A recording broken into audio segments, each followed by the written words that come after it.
পুজো শেষ, কিন্তু খাওয়া দাওয়া চলছে, চলবে।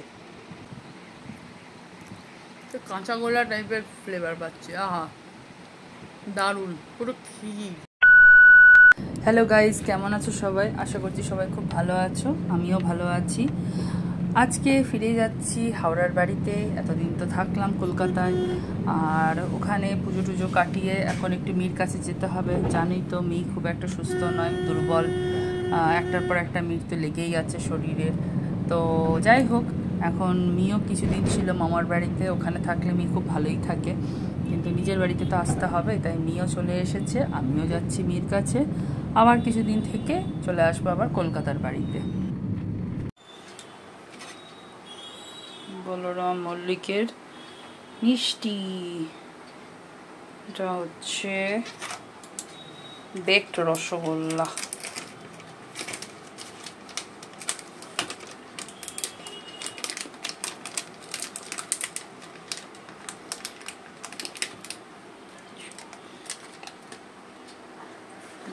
এদিকে এটা হচ্ছে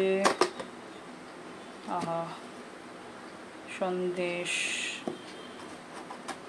বেকড সন্দেশ। এটা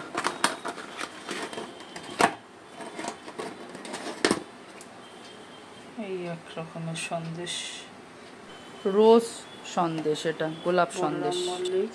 এগুলো সব অর্ঘ পাঠিয়ে দিয়েছে মিষ্টি বাবার জন্য, বিজয়ার মিষ্টি, পাপড়ি ভাজা। এই হচ্ছে ও বাড়ি থেকে নিয়ে আসলাম বিজয়ার মিষ্টি আর স্ন্যাক্স। মা আবার পাপড়িটা পাঠিয়ে দিল, যেহেতু মি খেতে ভালোবাসে। হ্যালো, কত মিষ্টি নিয়ে বসে গেছি। এত সুন্দর সুন্দর মিষ্টি হাতে পেয়ে গেছি, খেতে হবে তো। এই যে প্রথমে ট্রাই করব, মধ্যে থেকে কোনটা ট্রাই করব। এটা খুব বেশি মিষ্টি, এটা পরেই খাবো। এইটা খেয়ে দেখি।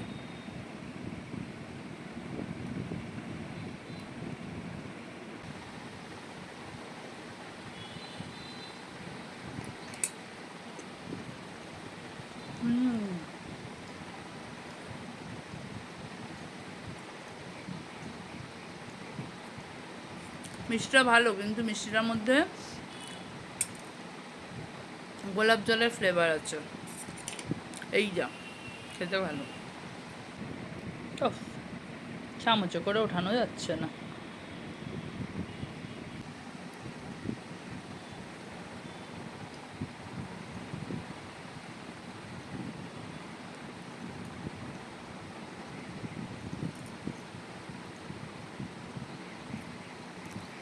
কাঁচা গোলা টাইপের ফ্লেভার পাচ্ছি, আহা দারুণ, পুরো ক্ষীর, হেভি খেতে, হেভি। আহা,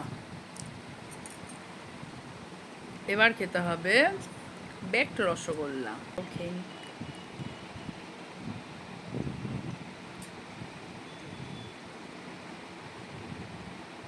অপূর্ব।